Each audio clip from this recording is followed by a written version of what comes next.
서종만 씨가 70의 나이를 넘긴 지도 어언 몇 해. 아내를 먼저 떠나보낸 지는 벌써 12~15년이라는 강산이 변하고도 남을 시간이 흘렀다. 그날도 오늘처럼 구름 한 점 없이 맑고 시린 가을 하늘 아래였다. 창밖으로 정겹게 지저귀던 참새 소리에 아내의 가쁘고 희미한 숨소리가 덧없이 묻혀가던 그 새벽의 기억은 아직도 그의 가슴 가장 깊은 곳에서 뿌연 안개처럼 흐릿하게 되살아나곤 했다.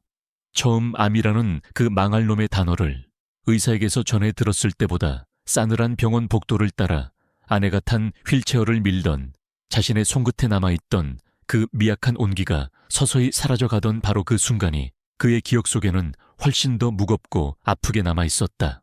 그렇게 아내가 없어진 텅 빈 집은 바로 그 순간부터 세상의 모든 소리가 한꺼번에 빠져나간 듯 깊이를 알 수 없는 허전함과 적막감으로 가득 채워져 버렸다. 슬픔이 차에 마르기도 전에 참으로 억장이 무너지는 일이 또다시 그를 덮쳤다. 하나뿐인 딸아이마저 시집간 지 몇 해 되지 않아 지엄이와 똑같은 병명으로 세상을 허망하게 떠나버린 것이었다.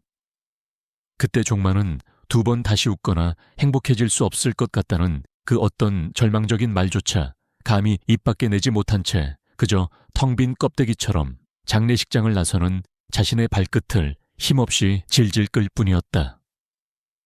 눈물은 이미 나올 대로 다 나와 진작에 말라붙어 있었고 차갑고 싸늘한 관 속에 곱게 누워있는 딸아이를 향해 마지막으로 뻗었던 그의 떨리는 손은 차에 가닿지도 못한 채 허공에서 힘없이 접혀 내려왔었다.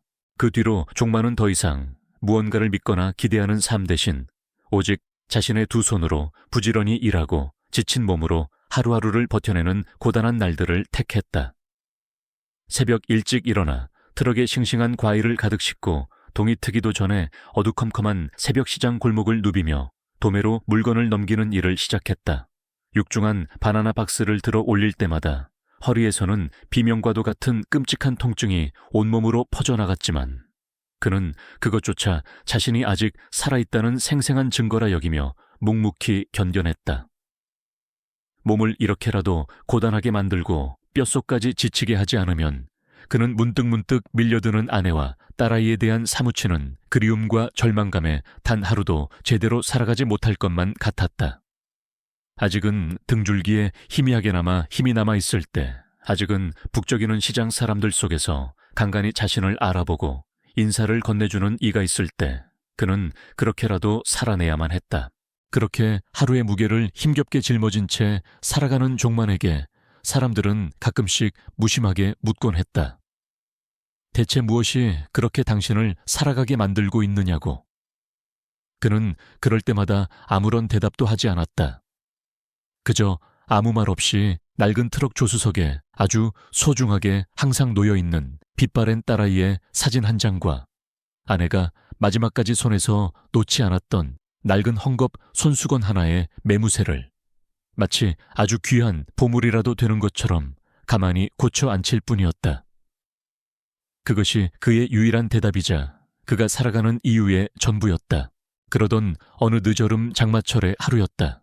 며칠 동안 쉼없이 퍼붓던 비가 잠시 소강 상태를 보인 날, 종만은 평소보다 조금 늦은 시간에 과일을 가득 실은 낡은 트럭을 몰고 한적한 시골 국도를 달리고 있었다. 비 오는 날의 시골 국도는 평소보다 훨씬 더 깊고 무거운 정적을 품고 있었다. 굵은 빗줄기는 여전히 트럭 앞 유리에 불규칙한 박자를 두드리며 세차게 쏟아져 내렸고 와이퍼가 쉴 새 없이 지워내는 뿌연 물길 너머로 보이는 풍경은 몽환적인 수묵화처럼 한없이 희미하고 아득했다.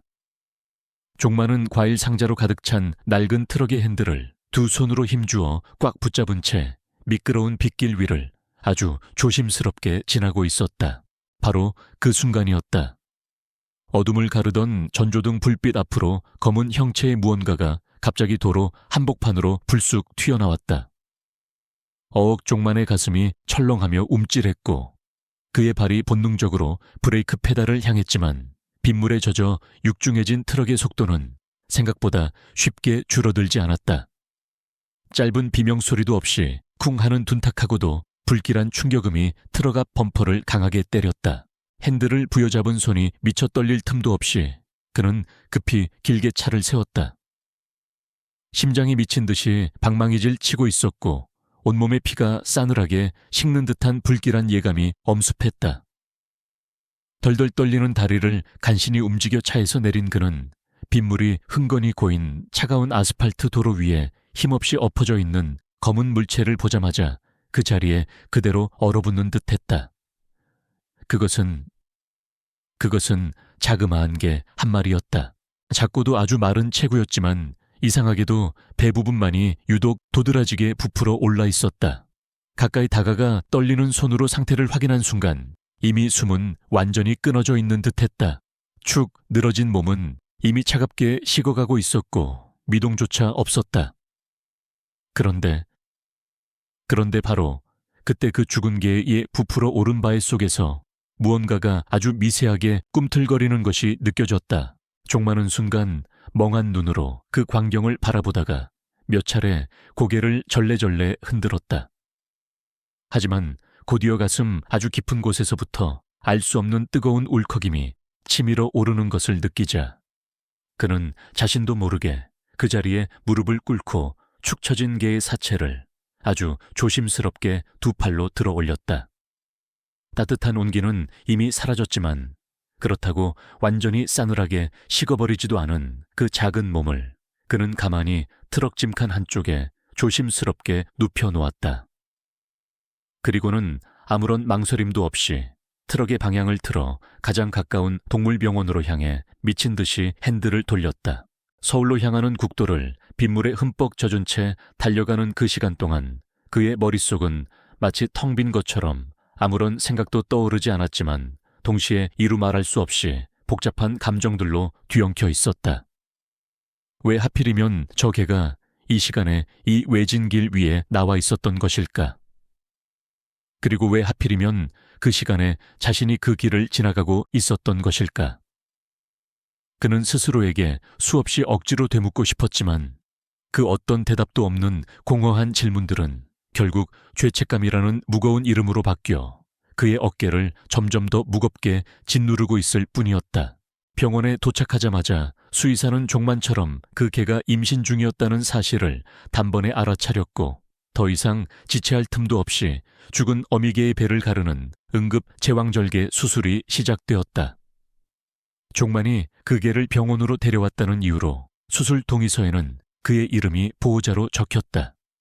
그는 수술실 창문 너머를 허탈하고도 착잡한 눈으로 하염없이 바라보다가 마침내 작고 축축한 무언가가 아주 조심스럽게 꺼내지는 모습을 보고는 저도 모르게 숨을 크게 들이켰다. 여러 마리의 새끼들이 차례로 꺼내졌지만 대부분은 이미 어미 뱃속에서 숨이 끊어졌거나 너무 미약하여 가망이 없어 보였다. 그 처참한 광경은 종만으로 하여금 또다시 깊은 자책감에 빠지게 만들었다. 하지만 바로 그때 그 중에서도 유난히 몸집이 작아 한 손바닥에도 차에 들어오지 않을 것 같은 그러나 아주 힘겹게 가쁜 숨을 몰아쉬며 미약하게나마 움직이는 새끼 한 마리가 마침내 어미의 차가운 몸에서 빠져나와 이 세상에 자신의 존재를 알리는 아주 작고도 처절한 첫 울음을 터뜨렸다.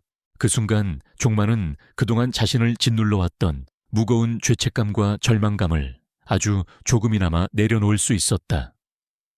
그의 텅 비었던 눈빛이 아주 조심스럽게 그리고 희미하게 흔들리기 시작했다. 이 녀석은 이제 어떡하실 건가요? 수술을 모두 마친 젊은 수의사가 지친 표정으로 물었다. 종만은 한동안 아무런 말도 하지 못한 채 그저 그 자리에 망부석처럼 우뚝 서 있을 뿐이었다. 아주 작고 연약한 그 생명이 때 묻지 않은 하얀 담요에 쌓여 자신을 올려다보는 그 애처로운 장면은 마치 어미를 잃고도 이 험한 세상에 버려지지 않기 위해 마지막까지 발버둥치는 듯한 절박한 몸짓처럼 느껴졌다. 종만은 자신이 저지른 그 끔찍한 일 앞에 그 어떤 변명도 그 어떤 위로의 말도 떠올릴 수가 없었다. 그는 아주 천천히 그리고 무겁게 고개를 끄덕였다. 이제 자신이 책임을 져야 한다는 그 분명한 생각이 그의 머리보다 먼저 가슴에서부터 뜨겁게 일어났다. 그리고 품 안에 안겨 꼼지락거리는 그 작은 생명체를 가만히 끌어안은 채 아주 낮은 목소리로 중얼거렸다. 이름은 복순이라고 해야겠다. 복순이, 그래, 복순이가 좋겠어. 자신이 한순간의 실수로 무참히 빼앗아버린 그 어미개의 생명 속에서 기적처럼 다시 피어난 이 작은 목숨이 어쩌면 언젠가 다시 자신에게 복을 돌려주러 온 것은 아닐까. 종만은 그렇게 믿어보기로 했다.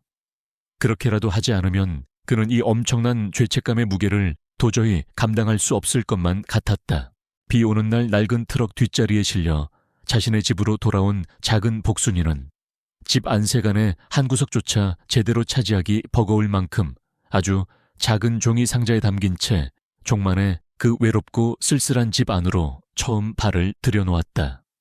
방 안가득한 캐캐묵은 먼지 냄새와 눅눅하고 차가운 공기 속에 아직 어미의 품이 그리운 듯 낯선 환경에 잔뜩 겁을 먹고 낑낑거리던 그 작디작은 생명은 처음에는 그저 낯설고 어색하기만 했다. 종만 역시 그런 복순이를 어떻게 대해야 할지 몰라 한동안 그저 멍하니 바라만 보고 서 있기만 했다.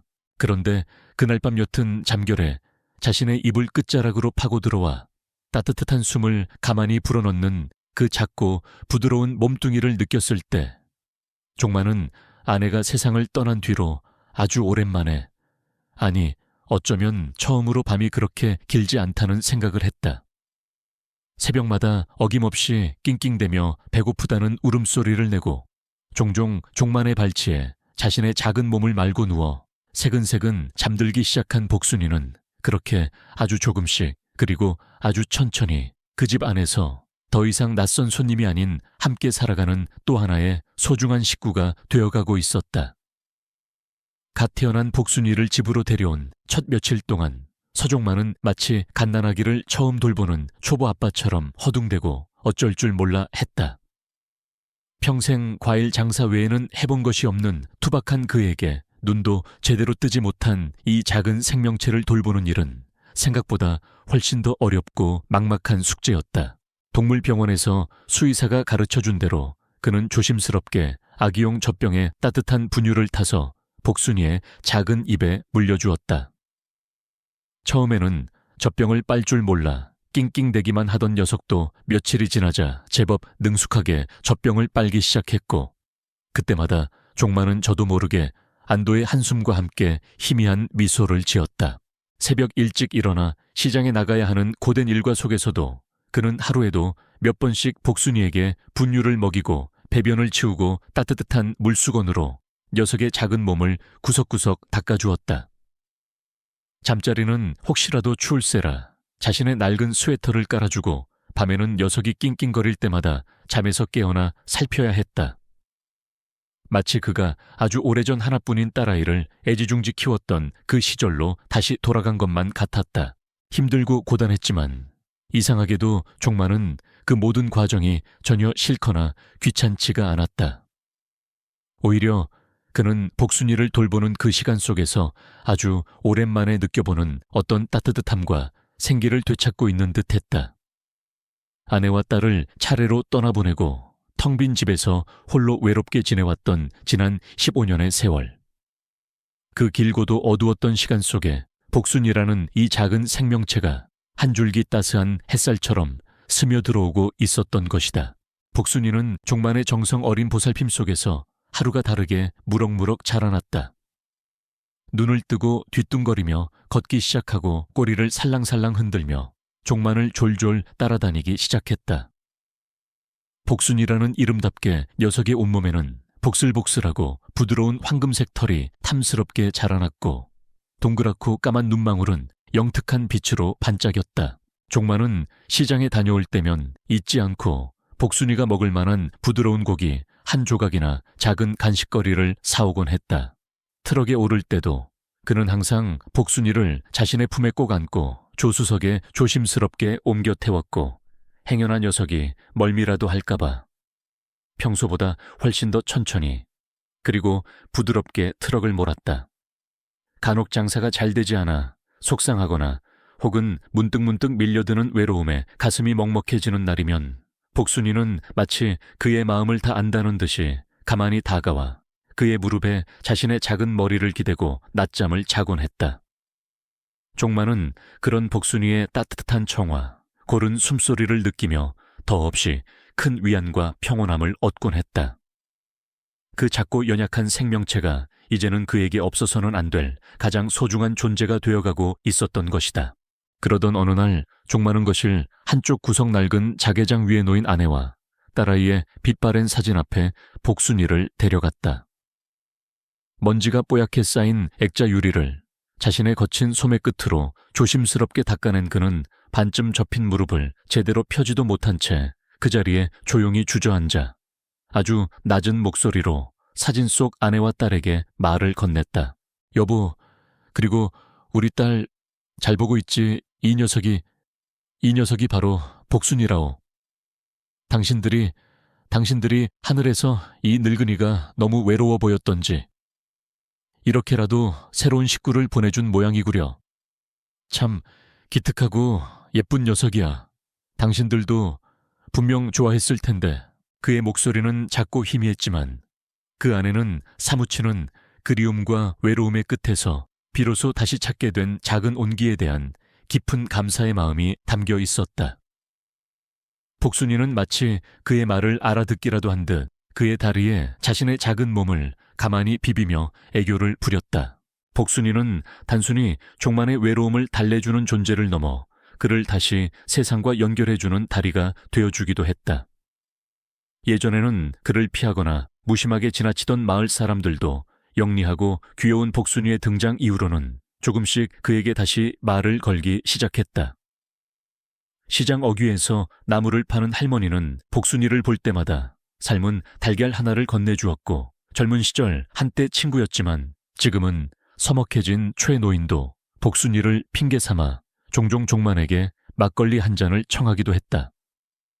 그렇게 아주 조용하고 단조롭기만 하던 그의 텅 빈 집 안에 들이닥친 이 작은 생명 하나가 종만의 그 굳게 닫혀있던 마음의 문을 아주 조금씩 그리고 아주 조심스럽게 다시 두드리기 시작했고 그는 그 문을 아주 천천히 그러나 분명하게 다시 열기 시작하고 있었다. 그날도 종만은 어김없이 트럭에 싱싱한 과일을 가득 싣고 읍내 아파트 단지 앞에 자리를 잡았다. 번잡한 시장통과는 달리 비교적 조용하고 느린 흐름이 있는 그곳은 사람들의 발길이 아주 일정하게 오가기는 했지만 얼굴을 마주대고 살갑게 인사를 나누는 그런 정겨움은 다소 덜한 곳이었다. 그는 익숙한 솜씨로 트럭 뒤편에 천막을 반쯤 펼치고 사과와 배 박스를 트럭 바닥에 내려놓으며 바나나와 귤 상자를 먹음직스럽게 차곡차곡 정돈하여 진열하기 시작했다. 복순이는 어느새 자신만의 지정석이 된 듯 트럭 그늘진 한쪽 자리에 얌전히 앉아 졸린 눈으로 주변을 두리번거리고 있었고 종만은 느긋하게 손바닥을 툭툭 털며 잠시 숨을 골랐다. 그러던 중 아파트 단지 안쪽 계단 쪽에서 젊은 여성 한 명이 천천히 걸어 나오는 것이 그의 시야에 들어왔다. 책 넓은 모자를 푹 눌러쓴 채 조용히 다가오던 그녀는 별다른 말 없이 트럭 앞에 멈춰 섰고 종만은 그저 무심하게 고개를 한번 까딱하며 손짓으로 인사를 대신했다. 그런데 바로 그 순간 평소에는 낯선 사람 앞에서는 늘 머뭇거리거나 종만의 다리 뒤에 몸을 숨기곤 했던 복순이가 갑자기 벌떡 자리에서 일어나더니 꼬리를 마치 프로펠러처럼 세차게 흔들며 그 여자를 향해 망설임 없이 다가가는 것이 아닌가. 종만은 당황한 듯 눈을 몇 번 껌뻑이며 그 모습을 의아하게 지켜보았다. 복순이는 그 여자의 발치에 다가가 마치 아주 오랫동안 헤어졌던 주인을 다시 만난 강아지처럼 연신 그녀의 손등을 핥고 꼬리를 흔들며 반가움을 표시했다. 그 여자는 순간 놀란 듯했지만 이내 조심스럽게 허리를 굽혀 복순이의 등을 아주 부드럽게 쓰다듬기 시작했다. 여자의 손길은 아주 느리고 다정했으며 복순이의 눈빛 역시 평소보다 훨씬 더 부드럽고 편안해 보였다. 그리고 마치 아주 오래전 잊고 지냈던 무언가를 문득 떠올리기라도 한 듯한 그런 아련한 눈빛이 그 여자의 얼굴에 아주 잠깐 스쳐 지나갔다. 아무 말 없이 한동안 강아지를 가만히 바라보던 여자는 이내 천천히 고개를 들고 종만에게 다가왔다. 강아지가 참 따뜻하네요. 한마디를 짧게 남기며 그녀는 트럭 위에 진열된 과일들을 하나하나 찬찬히 살펴보기 시작했다. 빨갛게 잘 익은 사과를 잠시 들었다가 놓고 노랗게 익은 바나나 한 송이를 천천히 집어들었다가 다시 가만히 내려놓는 여자의 그 하얀 손끝에는 어딘지 모르게 묘한 망설임과 머뭇거리는 기색이 어려 있었다. 복순이는 여전히 그 여자의 발치에서 조용히 엎드려 앉아 그녀의 시선을 따라 고개를 이리저리 기울이고 있었다. 그 여자는 그 첫날 이후로도 종종 아파트, 단지 앞으로 나와 종만에게서 과일을 사갔다. 복순이가 멀리서부터 그녀를 알아보고 꼬리를 흔들며 반갑게 짖기라도 하면 그녀는 양손 가득 비닐봉지를 들고 있다가도 얼른 바닥에 내려놓고 허리를 숙여 복순이의 머리를 쓰다듬으며 아이고, 우리 복순이 또 언니 보러 나왔어. 하고 다정하게 말을 걸곤 했다. 여자의 목소리는 아주 부드러우면서도 어딘지 모르게 싹싹하고 친근한 느낌이 있었고 종만에게는 늘 깍듯하게 아버님 이 귤 저번에 가져간 그 귤 맞죠? 어쩜 이렇게 달아요. 진짜 맛있더라고요. 아버님 오늘은 배는 안 가져오셨어요. 하며 아주 자연스럽게 이런저런 말을 붙이곤 했다. 종만은 처음에는 아이고 아가씨, 아버님은 무슨 아버님이요. 그냥 편하게 아저씨라고 부르시구려 하며 손사래를 치다가도 이내 멋쩍은 듯 헛기침을 한번 하고는 말끝을 흐리곤 했다. 몇 마디 말을 섞다가 자연스럽게 알게 되었는데 그 여자의 이름은 유미라고 했다. 이 아파트 단지에 혼자 살고 있다고 했고 어쩐지 늘 피곤하고 지쳐 보이는 얼굴을 하고 있었지만 유독 복순이 앞에서는 마치 어린 시절 친동생을 돌보는 큰누이처럼 정이 뚝뚝 묻어나는 다정한 모습을 보이곤 했다. 종만은 그런 유미를 볼 때마다 문득문득 그런 생각을 하곤 했다. 우리 딸아이가 지금 이 세상 어딘가에 살아만 있었더라면 꼭 저 유미라는 처자만큼 되었을 텐데 나이도 얼추 비슷해 보이고 저 고운 손놀림이며 상냥한 말투며 가끔씩 복순이를 바라보는 저 애틋한 눈빛마저도 어딘지 모르게 내 딸아이와 참 많이 닮은 것 같단 말이야. 그런 생각이 들 때면 종만은 괜히 더 크고 실한 사과를 골라 봉지에 담아주거나 시식용으로 꺼내놓았던 달콤한 귤을 유미의 손에 한 움큼 더 쥐어주며 이건 그냥 서비스로 가져가서 맛이나 보시오. 아마 달아서 깜짝 놀랄 걸세. 하고 농담을 건네기도 했다. 유미 또한 그런 종만의 소박한 친절에 늘 진심으로 감사했고 그러다 보니 어느새 그녀는 그의 가장 단골 손님이 되어 아주 자주 얼굴을 보게 되었다. 그러던 어느 날은 유미가 여느 때처럼 아주 익숙하게 과일을 사러 들렀고 멀리서부터 자신을 알아보고 꼬리를 치며 반갑게 짖는 복순이를 보며 환하게 웃으며 이렇게 말했다. 아버님, 저 요즘 복순이 보러 나오는 재미로 하루를 시작하는 것 같아요. 얘는 참 신기하게도 꼭 사람 마음을 다 읽는 것 같아요. 그렇죠. 그 말에 종만은 어색하게 허허 웃으면서도 속으로는 묘하게 가슴 한구석이 따뜻해져 오는 것을 감출 수가 없었다. 복순이가 매개가 되어 아주 우연히 시작된 그들의 짧은 인사는 어느새 그들의 팍팍한 일상 속에서 아주 소중한 대화로 조금씩 번져나가고 있었고 종만은 장사를 마친 늦은 오후 시간에 트럭 평상에 잠시 걸터앉아 유미와 이런저런 세상 살아가는 이야기를 나누게 되었으며 그러면서 그는 생각보다 유미라는 그 젊은 처제에 대해서 아주 많은 것을 알게 되었다. 유미는 마치 오랫동안 가슴속에 담아두었던 이야기를 처음으로 누군가에게 털어놓기라도 하듯 때로는 답답한 듯 때로는 체념한 듯 그에게 이런저런 자신의 속사정을 이야기했다. 부모 형제 하나 없이 아주 오랫동안 혼자 살아왔다는 것, 그리고 한때 진심으로 사랑했던 사람에게서 결혼 직전까지 갔다가 집안의 반대로 인해 몇 번이나 매정하게 버림받았다는 가슴 아픈 사연까지도. 그녀는 그 모든 것이 자신의 부족함과 못남 때문이라며 깊이 자책하고 있었다. 그것은 절대로 유미의 잘못이 아니라고 종만은 단호하게 짚어주고 진심으로 그녀를 위로해 주었다. 그러다가 그는 자신도 모르게 아주 오랫동안 그 누구에게도 꺼내놓지 못했던 자신의 그 깊은 상실감과 외로움에 대해서도 조금씩 이야기를 하게 되었다. 피 한 방울 섞이지 않은 남남이었고 살아온 세월의 무게 또한 너무나도 차이가 많이 나는 그들이었지만 두 사람 사이에 보이지 않는 거리는 그렇게 시간이 흐를수록 아주 서서히 그리고 분명하게 가까워지고 있었던 것이다. 종만은 그런 유미가 어느새 자신의 딸처럼 느껴졌고 어떻게든 그녀를 챙겨주고 보호해주고 싶다는 강한 마음이 들었다. 유미 또한 그런 종만을 아주 싹싹하게 아버님이라고 부르며 따랐고 과일을 살 때면 아버님 이거 시장하실 때 잠깐이라도 드세요 하며 자신이 손수 만든 간단한 도시락이나 따뜻한 과일 주스 혹은 향긋한 커피 같은 것을 건네주고는 했다. 누군가에게 이런 따뜻한 마음과 정성을 받아본 지가 너무나도 오래되었기에 종만은 그럴 때마다 진심으로 가슴 깊이 따뜻해져 오는 것을 느꼈다. 아기자기하게 예쁜 빈 도시락통을 그냥 돌려주기가.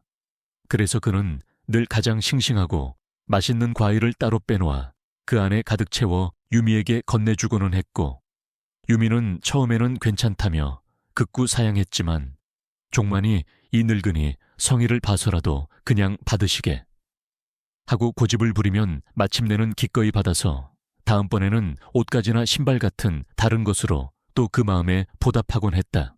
종만은 그런 그녀의 마음 씀씀이가 그저 고맙고 또 고마울 따름이었다. 두 사람과 한 마리 그들의 아주 작고도 소중한 인연은 그렇게 어느덧 서로에게 없어서는 안 될 아주 큰 의미가 되어가고 있었다. 그렇게 늦은 오후 해가 산 너머로 부드럽게 기울고 나뭇가지 사이로 길고 노란 그림자가 드리워지던 시각. 서종만은 그날 팔고 남은 과일들을 정리하고 빈 박스를 차곡차곡 트럭 짐칸에 실은 뒤 마지막으로 문을 잠그고 조용히 시동을 걸었다. 오늘은 왠지 유미가 평소보다 늦도록 나타나지 않았다. 늘 이맘때쯤이면 어김없이 과일 트럭으로 다가와 복순이에게 먼저 인사를 건네고 그와 몇 마디 정겨운 대화를 나누곤 했던 그녀였는데 종만은 저도 모르게 자꾸만 아파트 단지 입구 쪽으로 시선을 돌렸다. 내심 걱정이 되기도 하고 마음 한구석이 알 수 없이 허전했다. 이럴 줄 알았으면 그 아가씨 연락처라도 좀 알아둘 걸 그랬나. 아쉬움 섞인 한숨이 절로 나왔다. 복순이는 조수석 지정석에 반쯤 누운 채 피곤한 눈으로 창밖을 물끄러미 바라보고 있었다. 종만은 그래도 오늘 모처럼 과일을 거의 다 팔아서 기분이 그리 나쁘지만은 않아 콧노래 섞인 기지개를 길게 한번 켰다. 읍내 도로를 한 바퀴 돌아 아파트 단지를 빠져나오려던 바로 그때였다. 저만치 앞쪽 좁은 골목 어귀에서 두 사람의 실루엣과 함께 희미한 다툼 소리가 들려왔다. 처음에는 무심히 지나치려던 찰나 갑자기 복순이가 앞발을 창문에 기댄 채 낑낑거리며 창밖을 향해 몸을 세차게 기울였다. 종만은 이상한 낌새를 느끼고 반사적으로 고개를 돌려 골목 안쪽을 자세히 바라보았다. 그리고 그의 눈이 순간 커졌다. 어쩐 일인지 그곳에는 유미가 잔뜩 겁에 질린 표정으로 서 있었던 것이다. 그녀의 앞에는 딱 보기에도 불량스러워 보이는 체격, 좋은 젊은 남자가 버티고 서 있었고 두 사람 사이에는 험악하고도 분명한 긴장감이 팽팽하게 감돌고 있었다. 남자의 목소리는 거칠고 위협적이었으며 유미는 공포에 질려 한 발짝씩 뒤로 물러나며 그를 피하려 애쓰고 있었지만 그 남자는 자꾸만 그녀에게 바짝 다가서며 무언가를 다그치고 있는 듯했다. 종만은 그 순간 아무런 망설임도 없이 트럭에서 내렸다. 그리고 아무 말 없이 하지만 아주 단호하고도 위압적인 기세로 천천히 그들에게 다가갔다. 비록 무릎이 성치 않아 절뚝거리는 걸음이었지만 한 걸음 한 걸음 내디딜 때마다 그의 눈빛은 매섭게 빛나고 있었다. 뭐야? 이 영감은 상관 말고 꺼져. 젊은 남자가 신경질적으로 소리쳤다. 종만은 그 말에 아랑곳하지 않고 유미의 앞을 가로막아서며 낮은 목소리로 말했다. 나 이 아가씨 삼촌 되는 사람이요. 지금 내 조카한테 무슨 짓을 하고 있는 게요. 삼촌 하이봐요 아저씨. 얘 가족도 뭣도 없는 혈혈단신인 거. 내가 누구보다 잘 알고 있는데 어디서 약을 팔아 남자가 비웃으며 말했다. 이 세상에 태어나면서부터 혈혈단신인 사람이 어디 있겠소. 정 그렇게 못 믿겠다면 지금 당장 나랑 같이 그 진위 여부나 한번 알아보러 경찰서나 함께 갑시다. 네, 경찰서라는 그 한마디에 움찔했던지, 그리고 갑자기 나타난 종만의 그 예상치 못한 존재와 단호한 기세에 눌렸던지, 젊은 남자는 잠시 머뭇거리며 뒤를 돌아보다가 얼굴이 굳어지더니 이내 아무 말 없이 슬금슬금 뒷걸음질을 쳤다. 그리고는 황급히 욕설 몇 마디를 중얼거리며 골목 너머로 허둥지둥 사라져 버렸다. 유미는 한동안 멍한 얼굴로 그 자리에 그대로 서 있다가 종만이 한 손에 복순이 목줄을 쥔 채 괜찮소 아가씨 하고 묻자 그제야 겨우 정신을 차린 듯 깊은 안도의 한숨과 함께 가슴을 쓸어내렸다. 죄송해요 아버님, 괜히 놀라게 해드려서. 정말 감사합니다. 아버님 덕분에 살았어요. 유미는 힘없이 웃으려 했지만 그녀의 입꼬리는 파르르 떨리며 제대로 올라가지 않았다. 종만은 그저 아무 말 없이 그녀의 곁에 조용히 서 있었다. 유미는 복순이의 머리를 천천히 쓰다듬으며 아주 작은 목소리로 말했다. 혼자 살아서 그런가 봐요. 가끔 별 이상한 사람들이 자꾸 꼬여요. 누구한테 이런 얘기를 할 사람도 없고 도움을 청할 사람도 변변히 없네요. 종만은 말없이 그녀를 바라보았다. 기댈 곳 하나 없이 이 험한 세상에 홀로 선 채로 누군가에게 자신의 약한 속내를 털어놓는다는 것이 얼마나 어렵고도 외로운 일인지 그는 너무나도 잘 알고 있었기에. 유미는 말끝을 흐리며 조용히 고개를 숙였고 종만은 그런 그녀의 어깨 위에 복순이가 자신의 따뜻한 코를 살짝 대고 숨을 불어넣는 그 모습을 가만히 지켜보며 아주 천천히 입을 열었다. 이 세상에는 괜히 남의 일에 끼어들어 귀찮게 구는 사람들도 있지만 또 가만히 그 사람의 아픔을 지켜보고 함께 아파해주는 사람들도 있는 법이요. 너무 오랫동안 혼자서만 모든 것을 다 견디려고 하지 말아요, 아가씨. 그 말에 유미는 천천히 고개를 끄덕이며 조심스럽게 눈가를 닦았다. 복순이는 그런 그녀의 옆에 바짝 웅크리고 앉아 마치 그녀를 위로라도 하려는 듯 잠시도 그 자리를 떠나지 않았다. 골목길을 빠져나와 복순이와 함께 걷는 종만의 곁에서 유미는 마치 아주 오랫동안 가슴속 깊이 삼켜왔던 무언가를 이제야 겨우 꺼내놓으려는 사람처럼 한참을 망설이다 아주 조심스럽게 입을 열었다. 아버님, 사실은 예전엔 저도 강아지를 키웠었어요. 이름은 볼이라고 했는데요. 제가 정말 사랑했던 사람이 제게 선물로 준 강아지였는데 그 사람과는 결국 헤어졌지만 차마 그 아이를 버릴 수가 없더라고요. 그러다 보니 어느새 제 유일한 가족이 되었고 제 목숨처럼 아끼고 끔찍이 여기면서 키웠어요.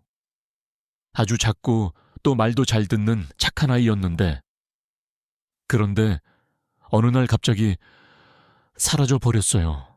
아무리 찾아도 아무리 기다려도 결국 돌아오지 않더라고요.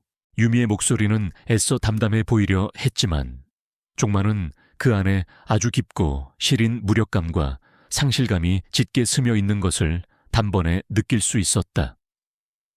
그녀는 말을 이어가려다 말고 깊은 한숨을 쉬었고 그 순간 복순이가 유미의 다리에 자신의 몸을 가만히 기대며 조용히 그녀를 올려다보았다.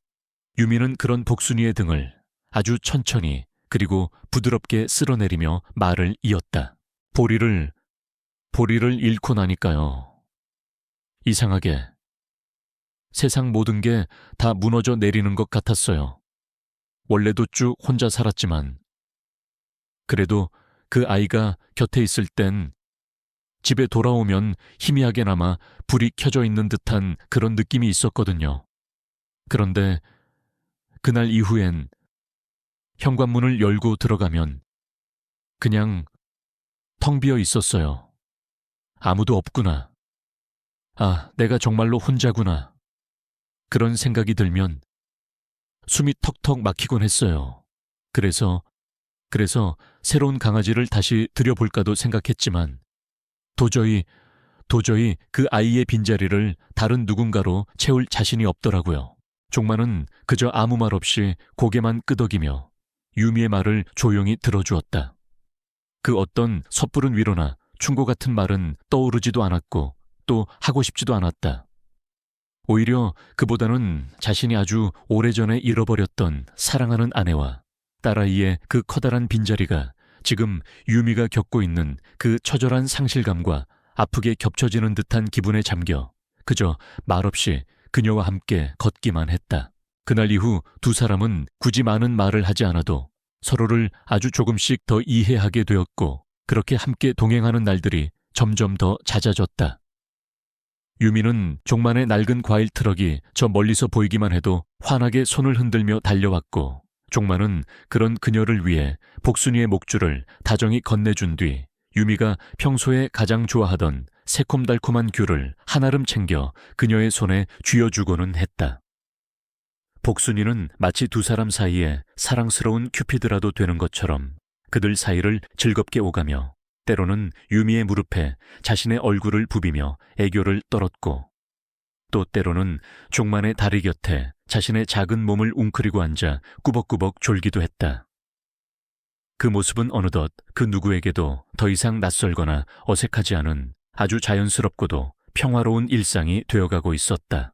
세 사람이 함께 나란히 걷는 그 풍경은 마치 아주 오래전부터 그렇게 이어져 온 하나의 따뜻한 가족처럼 느껴졌고 그 안에서 종만과 유미는 아주 천천히 그리고 아주 조심스럽게 서로의 굳게 닫혀있던 마음의 빗장을 조금씩 열어가기 시작하고 있었다. 그날은 햇살이 유난히 부드럽고 따스하게 온 세상을 감싸 안던 늦봄의 어느 아침이었다. 종만은 평소보다 조금 더 일찍 읍내로 나섰고 조수석에는 복순이가 작은 담요 위에 몸을 웅크린 채 창밖으로 빠르게 스쳐 지나가는 풍경들을 신기한 듯 구경하고 있었다. 트럭이 익숙한 아파트 단지 앞에 멈춰 서자 마치 약속이라도 한 듯 유미가 저만치에서부터 환하게 웃으며 손을 흔들며 다가왔다. 늘 그랬던 것처럼 그녀는 복순이에게 먼저 다가가 머리를 쓰다듬으며 다정하게 인사를 건넸고 종만은 그런 그녀의 모습을 바라보며 자신도 모르게 조용히 미소를 지었다. 과일을 고르던 중 유미는 문득 생각났다는 듯 자신의 작은 지갑에서 조심스럽게 접힌 종이 한 장을 꺼내 종만에게 건넸다. 그것은 빛바랜 낡은 사진 한 장이었다. 종만은 무심코 그 사진을 받아들었다. 사진 속에는 아주 조그맣고 온순해 보이는 흰색 바탕에 갈색 얼룩무늬가 있는 강아지 한 마리가 해맑게 웃고 있는 유미의 품에 안겨 있었다. 복순이보다는 훨씬 더 어렸던 시절의 모습이었지만 어딘지 모르게 복순이와 너무나도 닮아 있었다. 얘가 바로 보리예요, 아버님. 제가 예전에 키우던 아이요. 저 동그란 눈빛이며 축 처진 귀 모양. 그리고 저 꼬리 색깔까지. 정말 우리 복순이랑 꼭 닮지 않았어요. 유미는 환하게 웃으며 말했지만 종만은 그 순간 자신의 심장이 발밑으로 쿵 하고 내려앉는 듯한 아주 차갑고도 섬뜩한 감각에 휩싸였다. 아무리 흔한 견종이라지만 개의 생김새나 모습도 분명히 저마다의 특징이 있는 법이었다. 그때 2년 전 그 비오는 국도 위 자신의 트럭 바퀴 아래 힘없이 쓰러져 있던 그 작고 가여웠던 어미개의 모습이 마치 어제 일처럼 너무나도 선명하게 그의 뇌리 위로 되살아났다. 그리고 종만은 그 순간 사진 속의 그 보리라는 강아지가 자신이 바로 2년 전 그 빗속에서 무참히 치었던 바로 그 어미개라는 사실을 그 어떤 말로도 설명할 수 없을 만큼 너무나도 직감적으로 깨달아버리고 말았다. 말없이 고개를 끄덕인 채 그는 떨리는 손으로 복순이를 가만히 내려다보았다.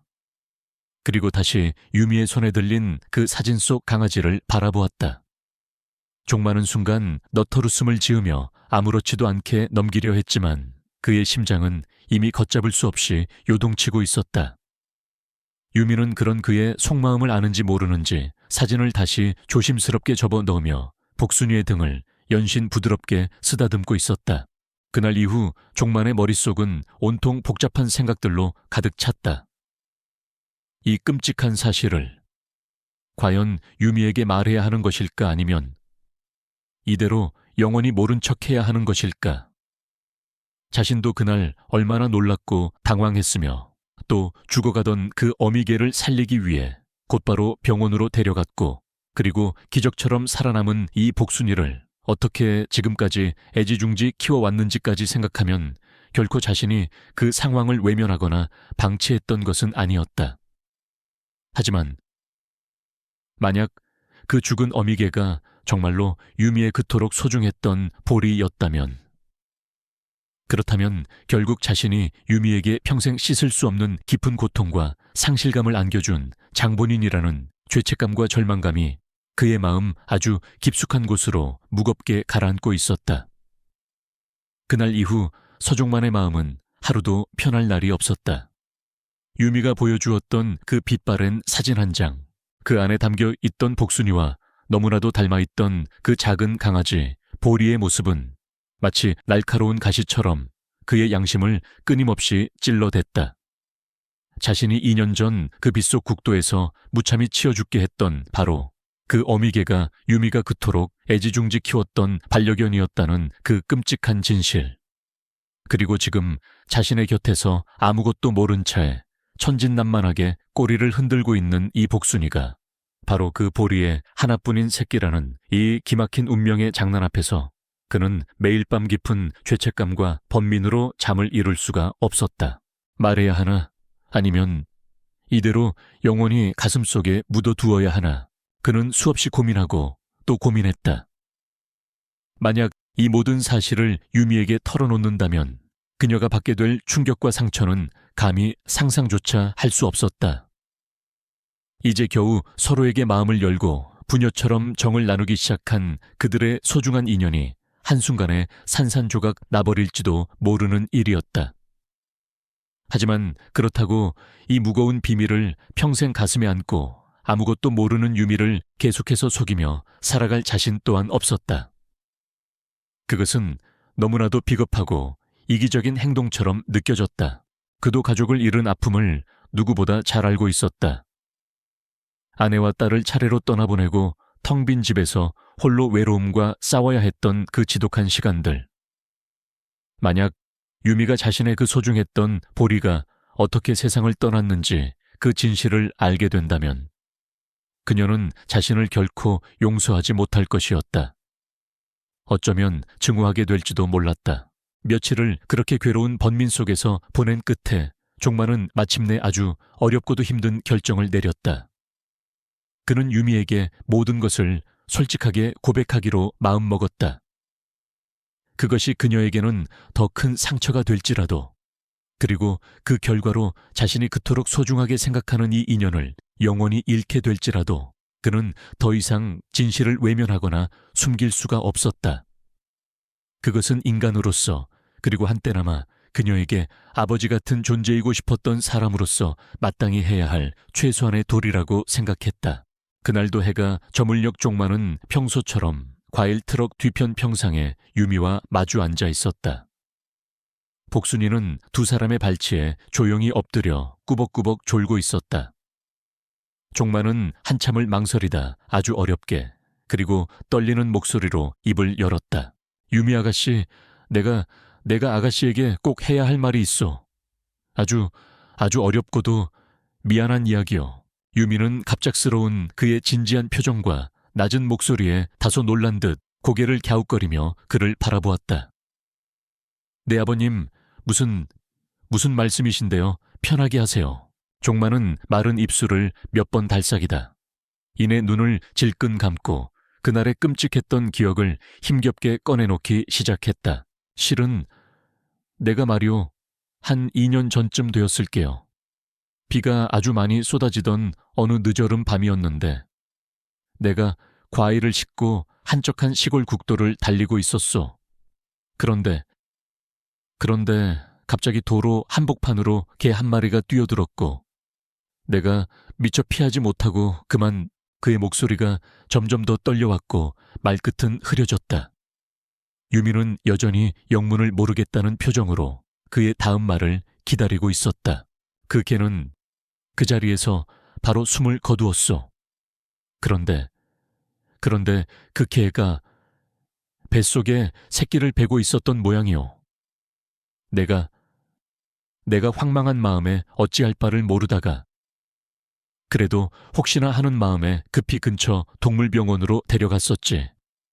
그리고 거기서 나온 새끼가 바로 이 복순이요. 말을 마친 종만은 차마 고개를 들 수가 없었다.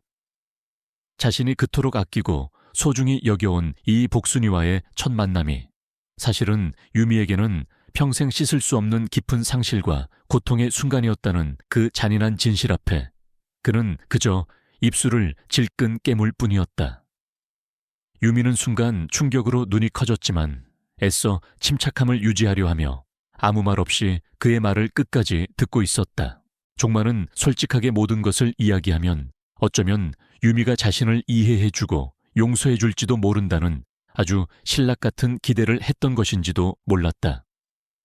하지만 유미는 천천히 고개를 들었고 그녀의 얼굴에는 종만이 그토록 기대했던 따뜻한 이해나 고개 끄덕임 대신 차갑고도 냉정한 표정만이 어려 있었다. 그녀의 입술은 굳게 닫혀 있었고 늘 복순이를 향해 있던 다정한 손길도 어느새 서서히 멈춰 있었다. 그랬군요. 아버님께서 우리 보리를 그렇게 비참하게 내 곁을 떠나게 만드셨던 거군요. 나는 그것도 모르고 유미의 목소리가 싸늘하게 갈라져 나왔다. 복순이가 어쩐지 처음부터 나를 유난히 따르고 낯설지가 않더라니. 그래서였군요. 미안합니다. 정말 미안합니다, 아가씨. 내가 정말 죽을 죄를 지었소. 사과하지 마세요, 아버님. 이제 와서 사과하신다고 해서 우리 보리가 다시 살아 돌아오는 것도 아니잖아요. 유미는 더 이상 아무 말도 하지 않고 조용히 자리에서 일어섰다. 그리고 마치 아주 큰 충격이라도 받은 사람처럼 비틀거리는 걸음으로 천천히 골목 너머로 사라져 버렸다. 그날 이후 유미는 2번 다시 종만의 과일 트럭 앞에 나타나지 않았다. 복순이는 매일같이 유미를 기다리는 듯 멀리 골목 어귀를 향해 하염없이 꼬리를 흔들곤 했지만 기다리는 종만의 마음은 시간이 흐를수록 점점 더 무겁고 괴로워져만 갔다. 손에 익은 새콤달콤한 귤을 하나하나 정성껏 정리하며 그는 텅 빈 그늘 속에 홀로 앉아 깊은 한숨만을 내쉬는 날들이 반복되었다. 며칠이 지나고 다시 몇 주가 흘렀다. 계절은 어느덧 뜨거운 여름의 초입으로 향해 가고 있었지만 유미의 발걸음은 끝내 그 자리로 돌아오지 않았다.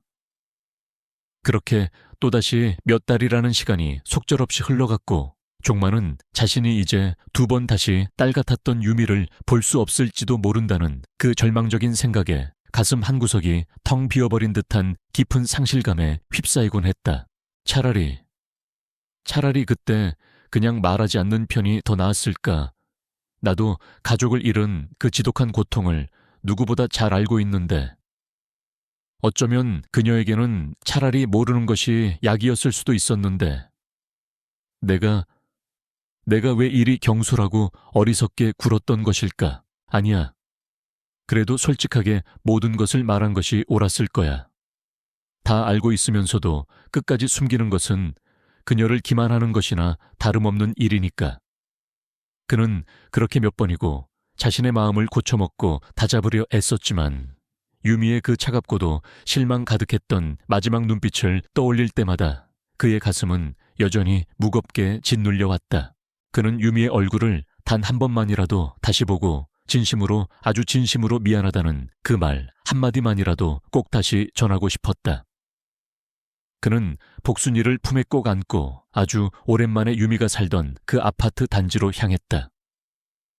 복순이도 그 골목길을 기억하는 듯 차에서 내리자마자 아무런 망설임도 없이 유미의 집이 있는 동을 향해 앞장서서 걸었고 종만은 그 뒤를 무거운 마음으로 조용히 따라갔다. 초인종 앞에 서서 떨리는 손가락을 올리기까지 종만은 아주 오랫동안 망설이고 또 망설였다. 마침내 그가 벨을 누르자 집 안에서는 희미한 인기척이 느껴졌지만 문은 좀처럼 열리지 않았다.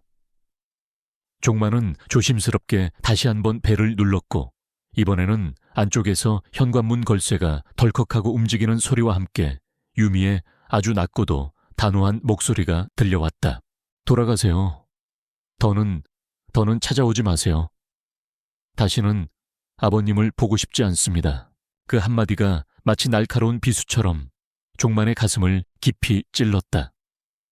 문은 끝내 열리지 않았고 복순이는 그 닫힌 문 앞에서 안타깝게 낑낑거리며 앞발로 현관문을 하염없이 두드렸지만 안쪽은 냉정한 침묵만이 감돌 뿐이었다. 종만은 복순이의 목줄을 조심스럽게 당겨보았지만 녀석은 그 자리에 웅크리고 앉아 꿈쩍도 하지 않았다. 결국 해가 저물 무렵 그는 무거운 발걸음으로 복순이를 품에 안고 집으로 돌아올 수밖에 없었다. 문제는 그렇게 유미를 다시 볼 수 없었던 그날 이후 복순이는 마치 무언가를 알기라도 한 것처럼 눈에 띄게 달라졌다는 것이었다. 평소에는 사료 그릇을 보면 꼬리를 신나게 흔들며 달려들던 녀석이 이제는 통 입맛을 들이지 않았고 심지어 물조차 제대로 마시지 않은 채 하루 종일 현관문 앞에 멍하니 엎드려 있기만 했다. 종만이 아무리 안타까운 목소리로 불러도 복순이는 그 자리를 좀처럼 떠나려 하지 않았고 낮에도 밤에도 오직 문 쪽만 하염없이 바라보며 아주 작은 소리로 낑낑거릴 뿐이었다. 종만은 그런 복순이의 옆에 가만히 무릎을 꿇고 앉아 조용히 녀석의 등을 쓰다듬으며 말없이 고개를 떨구었다. 유미 아가씨를 그렇게 기다리는 개냐, 복순아. 어쩌면 너도 다 알고 있었나 보구나. 내가 네 어미를 그렇게 무참히 차로 쳐서 죽게 만들었으니 너 또한 이 못난 애비에게 원망이 가득하겠구나. 이 애비가 너에게 제일 미안하다. 내 어미를 그렇게 허망하게 빼앗았으니.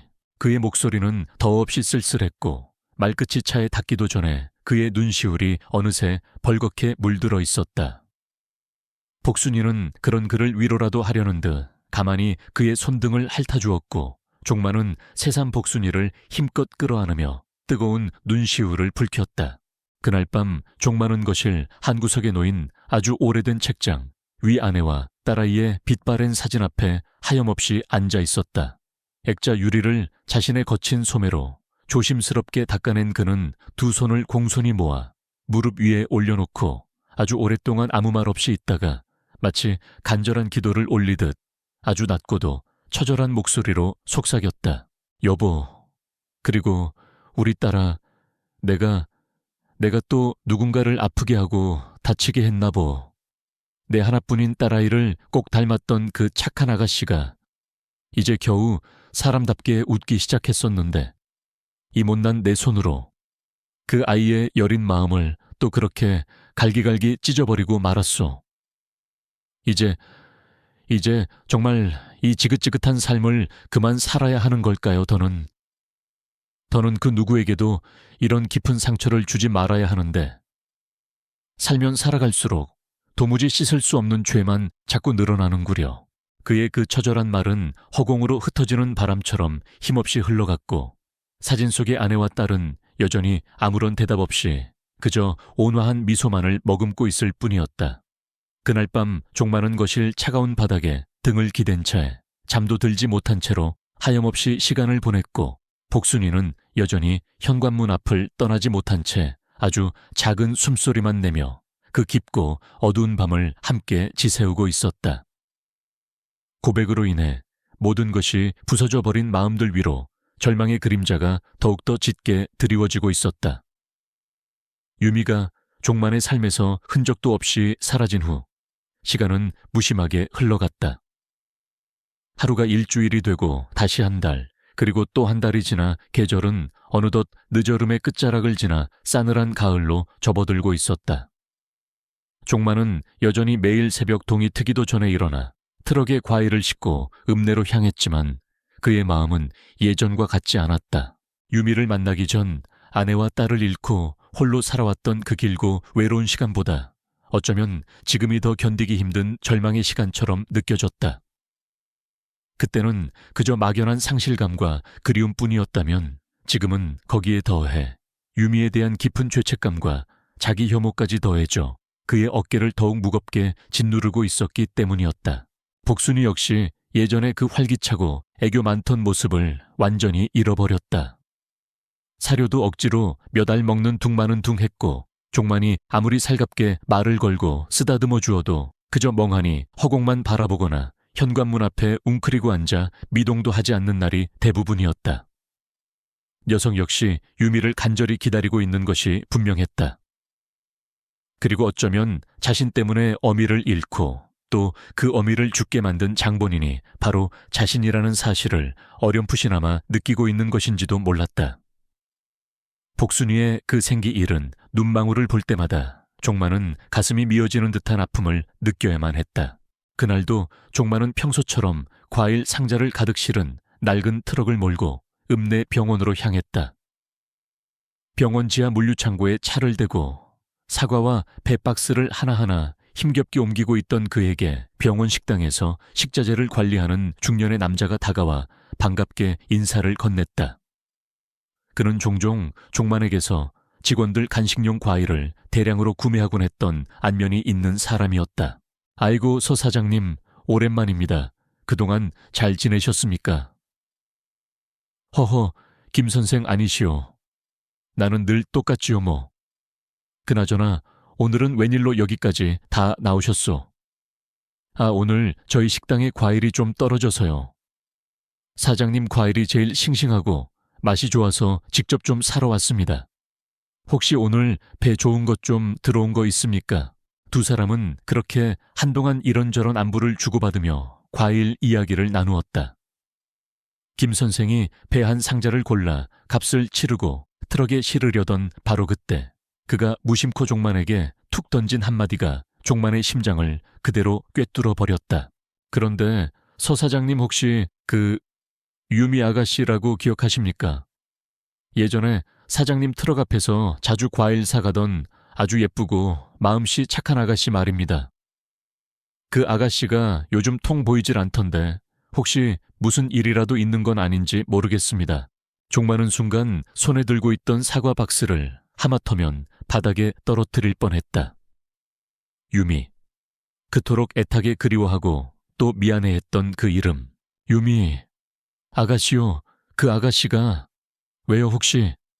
무슨 일이라도 있었소? 그의 목소리가 저도 모르게 다급하게 떨려 나왔다. 김 선생은 안타깝다는 듯 혀를 차며 말했다. 글쎄요. 저도 자세한 내막은 잘 모르겠습니다만. 듣자 하니 그 아가씨가 원래부터 자가면역 질환이라는 지병을 앓고 있었다고 하더군요. 약으로 그럭저럭 조절은 가능한 병이긴 한데 그게 또 스트레스를 받거나 몸이 약해지면 금방 악화되곤 한다고 들었습니다. 그런데 요즘 그 아가씨 상태가 부쩍 안 좋아 보여서 병원 동료 간호사들 사이에서도 걱정이 이만저만이 아니라고 하더군요. 종만은 아무 말도 하지 못한 채 그저 멍하니 김 선생의 얼굴만 바라보고 있었다. 유미가 아팠단 말인가? 그것도 그렇게 심각한 병을 앓고 있었단 말인가? 가족도 없이 혼자 지내는 아가씨라던데. 솔직히 말해서 요즘 그 아가씨를 보면 꼭 사람이 모든 걸 다 놓아버린 듯한 그런 느낌이 들 때가 있습니다. 치료비도 문제겠지만 그보다는 그냥 삶에 대한 의지 자체를 잃어버린 것 같달까요. 안 그래도 몸도 약한 사람이 제대로 먹지도 못하고 잠도 못 자고 그러니 병이 더 깊어질 수밖에요. 에휴, 참 안 됐습니다. 그렇게 착하고 예쁜 아가씨가 김 선생의 그 마지막 말은 마치 거대한 망치가 그의 머리를 강타하듯 종만의 가슴 아주 깊은 곳을 아프게 파고들었다. 그는 짐을 마저 내려놓고 트럭에 올라타며 천천히 그리고 아주 힘겹게 운전대를 붙잡았다. 머릿속이 하얗게 비어버린 것 같았다. 병원 앞 도로를 벗어나 구불구불한 농로를 따라 집으로 향하는 길.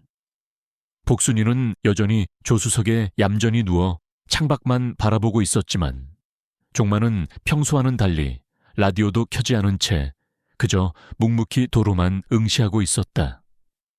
언제부터였는지 모를 아주 싸늘하고도 시린 후회가 그의 발끝에서부터 시작되어 온몸을 타고 올라와 가슴 한가운데에 차갑게 맺히는 듯했다.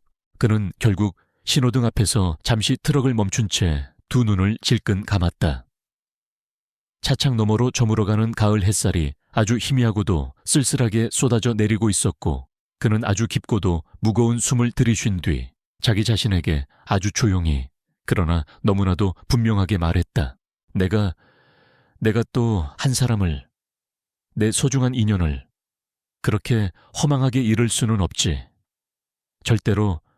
절대로 이번에는 그냥 그렇게 놔둘 수는 없어. 그날 저녁 종만은 장사를 마치고 집으로 돌아오자마자 평소보다 훨씬 더 정성스럽게 복순이의 몸을 따뜻한 물로 씻기고 목에는 아주 작고 예쁜 파란색 리본을 하나 달아주었다.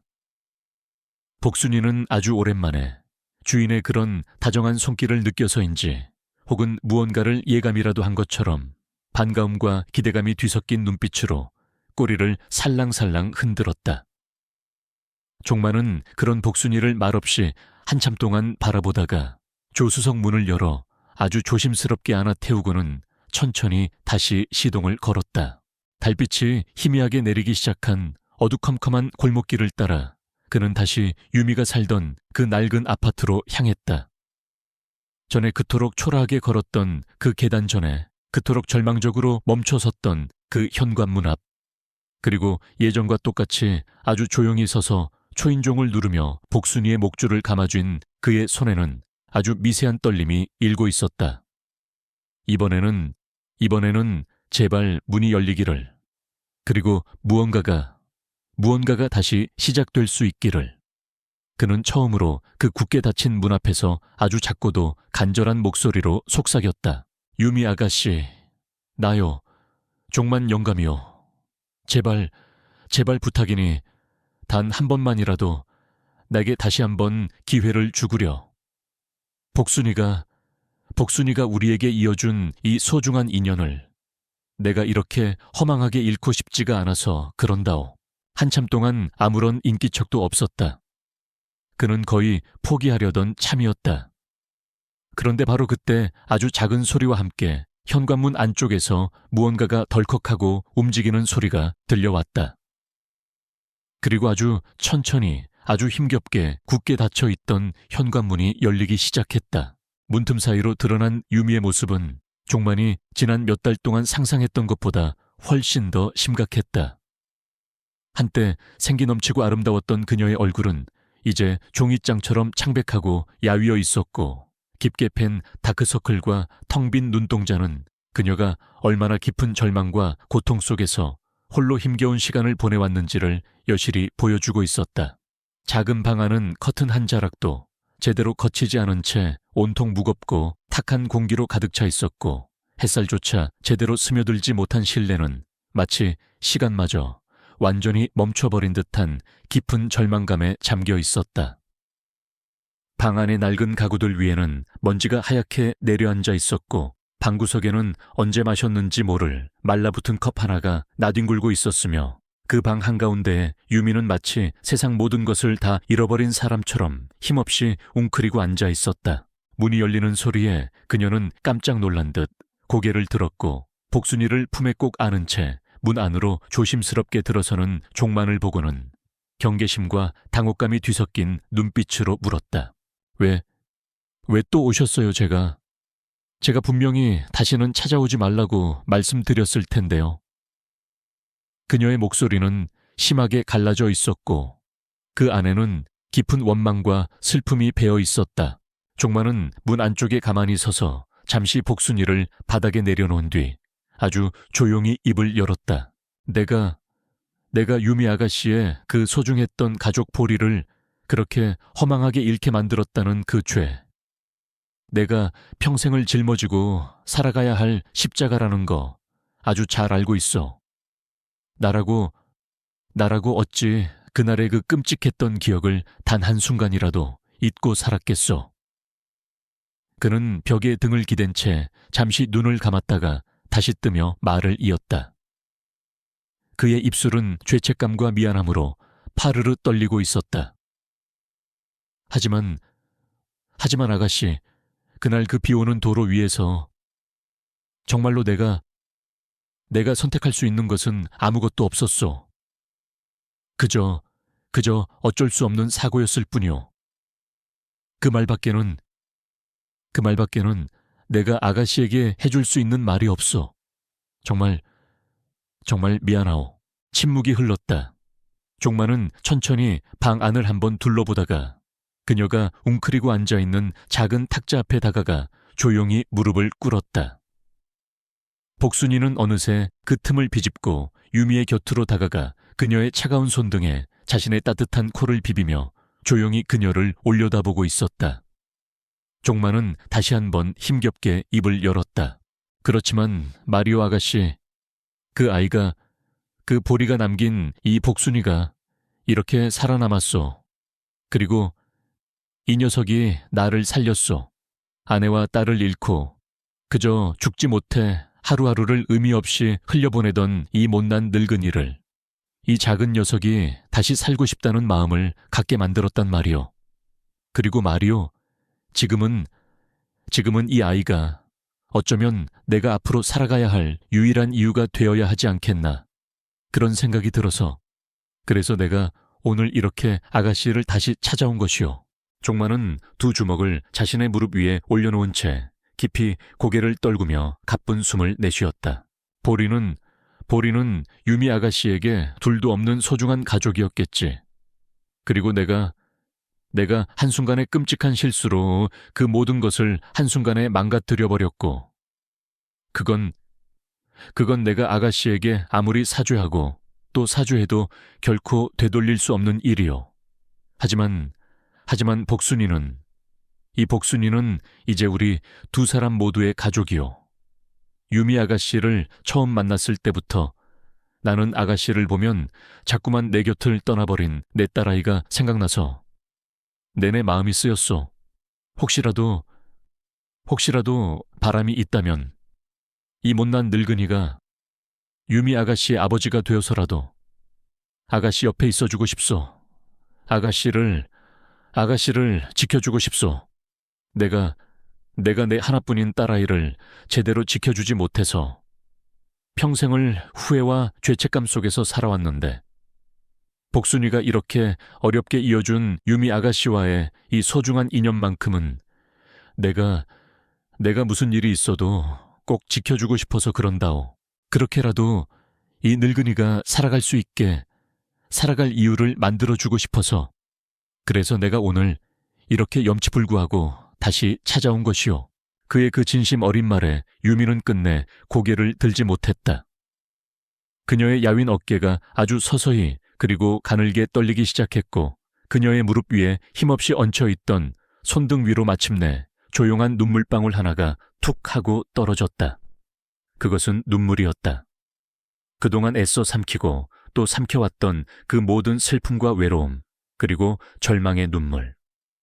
그녀의 입술 사이로 아주 작은 흐느낌이 새어나왔고 복순이는 그런 그녀의 다리에 자신의 작은 머리를 가만히 기대더니 아주 조심스럽게 꼬리를 살랑살랑 흔들기 시작했다. 아주 천천히 그러나 너무나도 분명하게 유미는 떨리는 숨을 애써 내쉬며 입술을 달싹였다.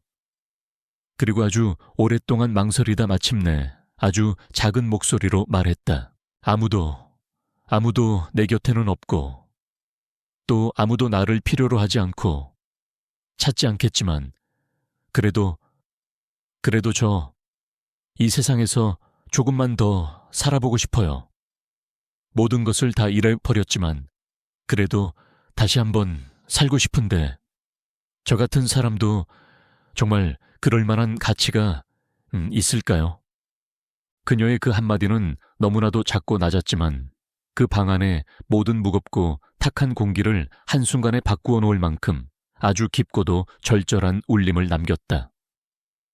종마는 아무 말 없이 그저 아주 천천히 그리고 힘주어 고개를 끄덕였다. 어둡고 차가웠던 방 한쪽 굳게 닫혀있던 커튼 사이로 어느새 아주 미약하지만 따스한 저녁 햇살 한 줄기가 조용히 스며들어오고 있었다. 절망의 끝에서 아주 작은 희망의 빛이 다시 피어나고 있었던 것이다. 제6장 용서의 문턱에서 유미의 그 절박한 물음, 저 같은 사람도 정말 그럴 만한 가치가 있을까요? 라는 그 한마디는 서종만의 가슴을 후벼 파는 듯했다. 그는 아무 말 없이 아주 천천히 그러나 너무나도 분명하게 고개를 위아래로 여러 번 끄덕였다. 그의 깊은 눈빛 속에는 당연하다마다 아가씨는 이 세상 그 누구보다도 소중하고 가치 있는 존재요 라는 무언의 대답이 담겨 있었다. 그 순간 유미의 굳게 닫혀있던 눈가에서 마침내 뜨거운 눈물 한 방울이 주르륵 흘러내렸다. 그것은 절망의 눈물이 아니었다. 아주 오랜 시간 동안 잊고 지냈던 어쩌면 생애 처음으로 느껴보는 따뜻한 위로와 조건 없는 긍정에 대한 감격의 눈물이었다. 그녀의 메마른 어깨가 아주 가늘게 떨리기 시작했고 그 옆에 바짝 엎드려 있던 복순이가 걱정스러운 듯 그녀의 손등을 부드럽게 핥았다. 그날 이후 종마는 정말로 유미의 아버지가 되기로 결심한 사람처럼 매일같이 그녀의 작은 아파트를 찾아왔다. 예전보다 더 부지런히 새벽 시장을 열었고 과일 장사를 마친 후에는 늘 싱싱한 과일과 따뜻한 음식을 한 보따리씩 사들고 그녀의 집으로 향했다. 처음 며칠 동안 유미는 여전히 경계심을 풀지 못하고 그를 어색하게 대했지만 종마는 아무것도 강요하거나 다그치지 않았다. 그저 묵묵히 그녀의 곁을 지키며 그녀가 다시 세상 밖으로 나올 수 있도록 아주 조심스럽게 손을 내밀 뿐이었다. 그는 매일 아침 유미의 집을 찾아와 밤새 그녀가 앓지는 않았는지 약은 제대로 챙겨 먹었는지 살폈다. 그리고 그녀가 좋아하는 반찬들로 정성껏 아침 식사를 차려주고 입맛이 없는 그녀에게 억지로라도 몇 술 뜨게 한 뒤에야 자신의 일터로 향했다. 저녁이면 다시 그녀의 집으로 돌아와 청소와 설거지를 하고 그녀가 외롭지 않도록 이런저런 세상 돌아가는 이야기를 들려주거나 혹은 그저 말없이 그녀의 곁에 앉아 복순이와 함께 시간을 보내곤 했다. 유미의 병은 생각보다 깊었다. 자가면역 질환이라는 것은 꾸준한 치료와 함께 무엇보다 환자 자신의 강한 삶의 의지가 중요한 병이라고 의사는 말했다. 하지만 지난 몇 달간 유미는 삶의 모든 희망을 놓아버린 채 스스로를 어둠 속에 가두고 있었기에 병세는 더욱 악화될 수밖에 없었다. 종마는 그런 유미를 볼 때마다 가슴이 미어졌지만 결코 포기하지 않았다. 그는 마치 자신이 아주 오래전 병든 아내와 어린 딸아이를 간호했던 그 시절처럼 지극정성으로 유미를 돌보았다. 아가씨, 오늘은 날씨가 참 좋구려. 우리 복순이랑 같이 잠깐 바람이라도 쐬러 나가지 않겠소? 의사 선생님도 햇볕을 좀 쬐는 것이 병에 좋다고 하던데. 아버님, 저는 아직 좀 괜찮소. 괜찮아. 내가 부축해 줄 테니 아주 잠깐이면 돼요. 자, 어서 일어나 보시오. 종마는 그렇게 매일 아주 조금씩 유미를 세상 밖으로 이끌어내려 노력했다.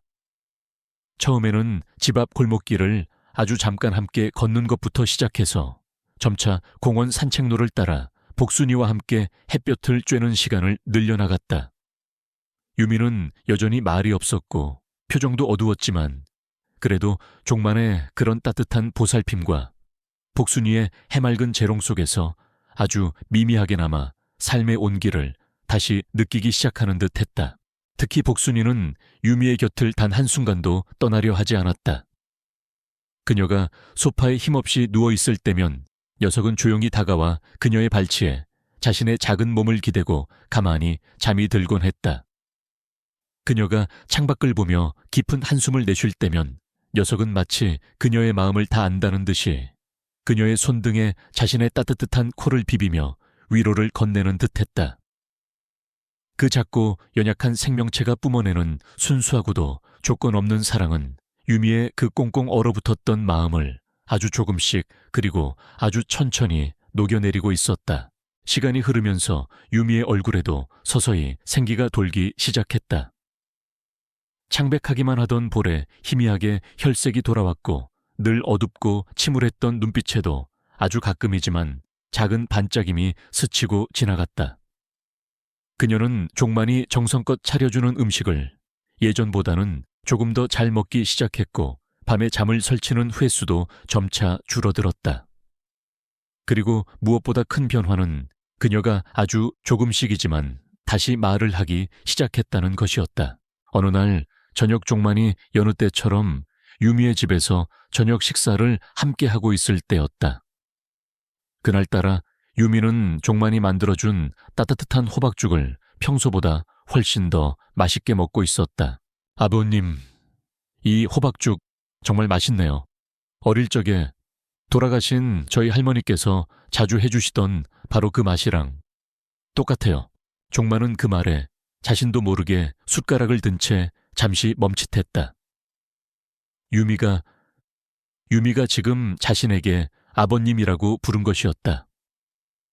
그것도 너무나도 자연스럽고 다정한 목소리로. 그의 가슴 한구석에서 뜨거운 무언가가 뭉클하게 치밀어 오르는 것을 느꼈다. 그러냐 아가씨 입맛에 맞는다니. 이 늙은이가 참으로 기분이 좋구먼. 많이 먹고 어서 빨리 기운 차려야지. 그는 애써 아무렇지도 않은 척 대답했지만 그의 목소리는 자신도 모르게 미세하게 떨리고 있었다. 그날 이후 유미는 종만을 부를 때 더 이상 어색해하거나 망설이지 않았다. 그녀에게 그는 이제 더 이상 단순한 과일 장수 할아버지가 아니었다. 그는 자신에게 새로운 삶의 희망과 용기를 선물해준 세상에서 가장 따뜻하고 든든한 아버지와도 같은 존재가 되어가고 있었던 것이다. 치료는 더디고 힘들었지만 유미는 종만과 복순이의 극진한 보살핌 속에서 아주 조금씩 그러나 분명하게 건강을 되찾아가고 있었다. 약의 도움과 함께 그녀의 얼굴에는 예전의 그 밝고 생기 넘치는 미소가 다시 피어나기 시작했다. 늘 어둡고 무채색의 옷만 고집하던 그녀는 어느 날 종만이 선물해준 화사한 연분홍색 카디건을 입고 복순이와 함께 공원 산책을 나왔다. 복순이 또한 예전의 그 활기차고 장난기 넘치는 모습을 완전히 되찾아 공원을 신나게 뛰어다니며 꼬리를 흔들었고 때때로 종만과 유미의 발치에 다가와 엉덩이를 붙이고 앉아 두 사람의 얼굴을 번갈아 쳐다보며 행복한 눈빛을 보내곤 했다. 그리고 어느덧 시간이 흘러 다시 한번 그 비극의 시작이었던 늦여름이 지나고 청명한 가을 하늘 아래 코스모스가 흐드러지게 피어나는 계절이 찾아왔다. 그날 저녁 종만은 유미와 함께 저녁 식사를 마친 후 그녀에게 아주 조심스럽게 이야기를 꺼냈다. 유미야, 아니 이제는 정말 내 딸이나 다름없는 우리 딸아. 혹시 아버지가 평생을 모은 돈으로 아주 작은 과수원 하나를 사두었는데 그곳에 한번 같이 가보지 않겠느냐. 공기도 좋고 경치도 아주 그만인 곳이란다. 네가 그곳에 가면 분명 병도 훨씬 빨리 나을 수 있을 게야. 유미는 잠시 놀란 표정으로 종만을 바라보았다. 그녀는 그가 평생 폐지를 주어 생활비를 벌고 남은 돈은 모두 기부하며 살아왔다고만 생각했지. 그에게 그런 과수원이 숨겨져 있을 줄은 꿈에도 상상하지 못했던 것이다. 과수원이요? 아버님 정말요? 종만은 멋쩍게 웃으며 고개를 끄덕였다. 그래, 아주 크고 좋은 곳은 아니지만 그래도 우리 세 식구가 오순도순 함께 살기에는 부족함이 없을 게다. 그곳에서 아버지가 직접 키운 맛있는 과일도 실컷 먹고 복순이랑 같이 마음껏 뛰어놀기도 하고 그렇게 함께 살면 어떻겠느냐. 유미의 눈가에 다시 한번 뜨거운 눈물이 핑 돌았다. 그녀는 아무 말 없이 종만의 주름진 손을 두 손으로 꼭 잡았다. 그 손은 비록 거칠고 투박했지만 세상 그 어떤 손보다도 따뜻하고 든든하게 느껴졌다. 네 아버님, 좋아요. 저도 저도 아버님이랑 복순이랑 함께라면 어디든 다 좋아요. 정말 감사해요, 아버님. 그 순간 유미는 더 이상 아무것도 망설이거나 주저하지 않고 아주 자연스럽게 종만을 아버지라고 불렀다. 그녀의 그 한마디에 종만은 마치 세상을 다 얻은 것처럼 행복한 미소를 지었다. 그의 눈가에도 어느새 촉촉한 눈물이 맺혀 있었다. 며칠 후 종만과 유미 그리고 복순이는 작은 트럭에 소박한 짐을 싣고 새로운 삶을 찾아 조용한 시골 마을의 작은 과수원으로 향했다. 그들의 앞날에 또 어떤 시련과 어려움이 기다리고 있을지는 아무도 알 수 없었지만 이제 그들은 더 이상 혼자가 아니었다. 서로에게 가장 든든한 버팀목이자 세상에서 가장 소중한 가족이 되어줄 서로가 있었기에 그들은 그 어떤 어려움도 함께 이겨낼 수 있을 것이라고 굳게 믿었다. 용서의 문턱에서 그들은 마침내 과거의 아픔과 상처를 넘어서 서로의 손을 잡고 새로운 희망을 향해 나아가기 시작한 것이었다.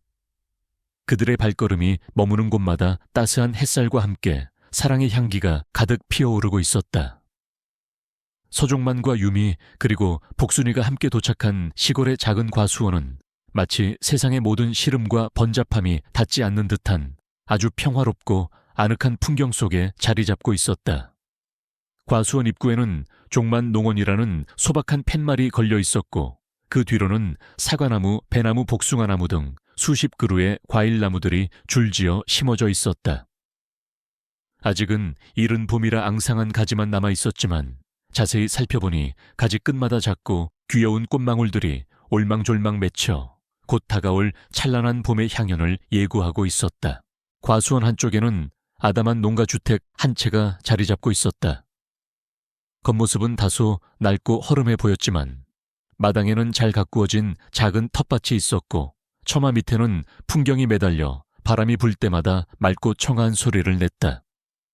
종만은 이 과수원을 아주 오래전 아내와 딸이 아직 살아있을 때 노후를 보낼 생각으로 마련해 두었던 곳이라고 했다.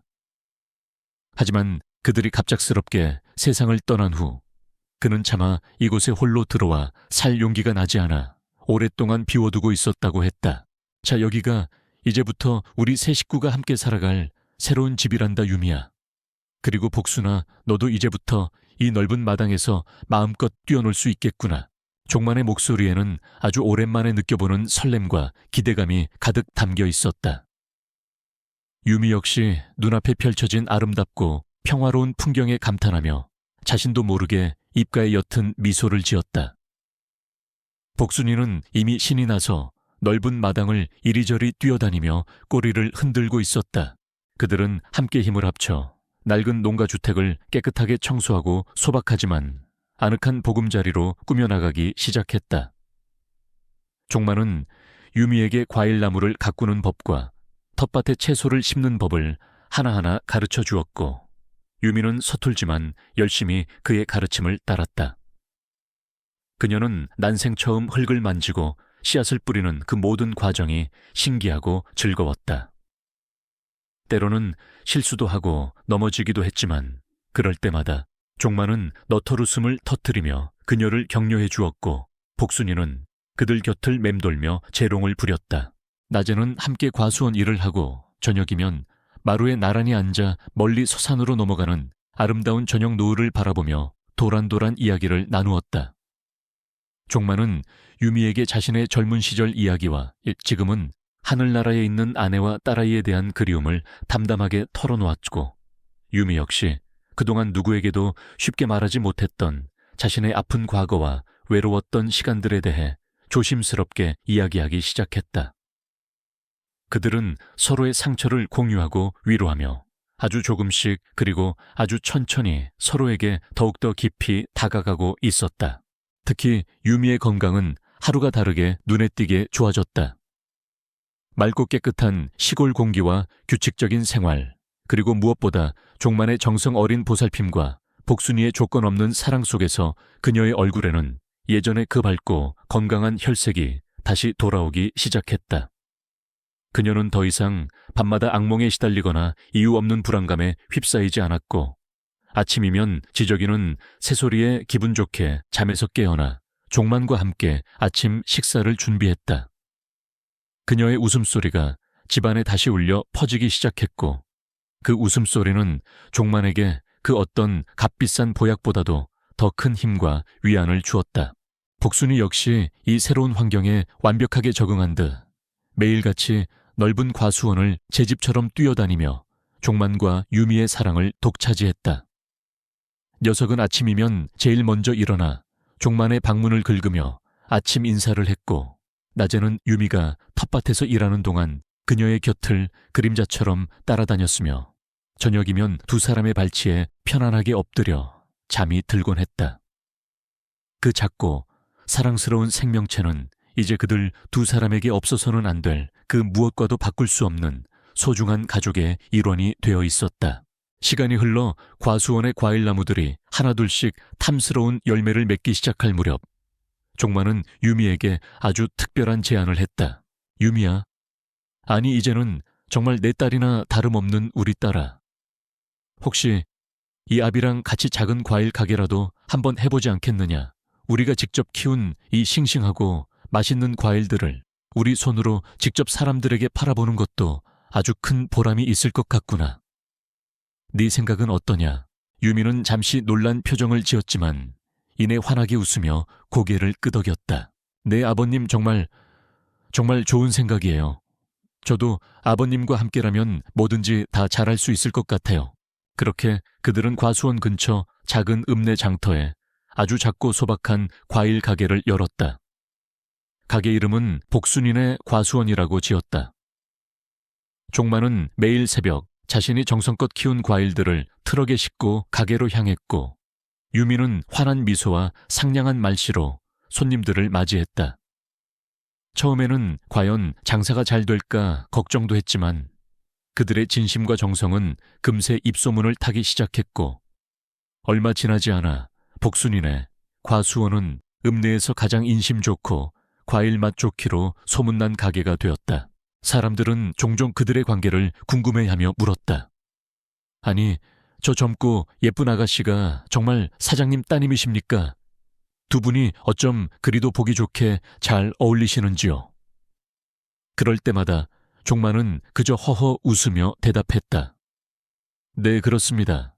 아주 예쁘고 착한 제 하나뿐인 딸이지요. 유미 역시 그런 종만의 옆에서 수줍은 듯 미소 지으며 고개를 끄덕였다. 그들에게는 더 이상 피 한 방울 섞이지 않았다는 사실 따위는 아무런 의미도 없었다. 그들은 이미 세상 그 누구보다도 더 깊고 끈끈한 애정으로 맺어진 진정한 의미의 아버지와 딸이었으니까. 아주 가끔 유미는 문득 자신이 그토록 사랑했던 보리를 떠올리며 가슴 한구석이 아릿해질 때도 있었다. 하지만 이제 그녀의 곁에는 보리의 빈자리를 따뜻하게 채워주는 복순이가 있었고 그리고 세상 그 누구보다도 자신을 아끼고 사랑해주는 아버지 종만이 있었다. 그녀는 더 이상 혼자가 아니었다. 어느덧 세월이 흘러 과수원의 사과나무가 빨갛게 익어가던 아름다운 가을날 저녁이었다. 종만과 유미 그리고 복순이는 마루에 나란히 앉아 둥근 보름달이 휘영청 밝게 떠있는 밤하늘을 하염없이 바라보고 있었다. 아배우님, 저 정말 행복해요. 유미가 나지막이 속삭였다. 아버님과 복순이를 만나지 못했더라면 저는 아마 지금 이 세상에 없었을지도 몰라요. 정말 감사드려요, 아버님. 종만은 그런 유미의 어깨를 가만히 감싸 안으며 말했다. 아니다, 유미야. 오히려 내가 너희들에게 더 고맙구나. 너희들이 아니었다면 이 늙은이는 아마 평생을 외로움과 후회 속에서 살아갔을 게다. 너희들이야말로 하나님께서 나에게 보내주신 가장 귀하고 소중한 선물이란다. 그의 눈가에 촉촉한 이슬이 맺혔다. 그는 고개를 들어 밤하늘의 보름달을 바라보았다. 마치 하늘나라에 있는 아내와 딸아이가 지금 이 순간 자신들을 따뜻하게 내려다보며 함께 미소 짓고 있는 것만 같았다. 복순이가 그들의 발치에 다가와 애교를 부리듯 몸을 비볐다. 종만과 유미는 동시에 손을 뻗어 녀석의 부드러운 등을 쓰다듬어 주었다. 방 안에서는 따뜻한 등불이 새어나왔고 귀뚜라미 소리가 정겹게 들려왔다. 그 어떤 화려한 저택이나 값비싼 보석도 부럽지 않은 세상에서 가장 아름답고 평화로운 밤이었다. 종마는 문득 생각했다. 어쩌면 인생이란 이렇게 예기치 않은 슬픔과 상실 속에서도 또 다른 예기치 않은 만남과 희망을 통해 계속해서 이어져 나가는 것인지도 모른다고. 그리고 그 모든 과정 속에서 가장 중요한 것은 바로 가족이라는 이름으로 서로를 아끼고 사랑하며 함께 살아가는 것이라고. 비록 피는 섞이지 않았지만 그들은 이제 그 누구보다도 더 강하고 아름다운 가족의 연으로 묶여 있었다. 그리고 그 연은 앞으로도 아주 오랫동안 그들의 삶을 따뜻하게 비춰주는 등불이 되어줄 것이었다. 그날 밤 종마는 아주 오랜만에 아내와 딸아이가 함께 나오는 꿈을 꾸었다. 꿈속에서 그들은 환하게 웃으며 그에게 손짓하고 있었다. 그리고 그들 곁에는 복순이와 너무나도 닮은 작은 강아지 한 마리가 함께 뛰어놀고 있었다. 그는 더 이상 혼자가 아니었다. 그의 곁에는 이제 사랑하는 딸 유미와 귀여운 복순이가 있었고 하늘에서는 아내와 딸아이가 늘 그를 지켜보고 있었으니까. 그는 아주 평온하고 행복한 미소를 지으며 다시 깊은 잠에 빠져들었다. 그의 긴 하루는 그렇게 또 하나의 따뜻한 추억과 함께 저물어가고 있었다.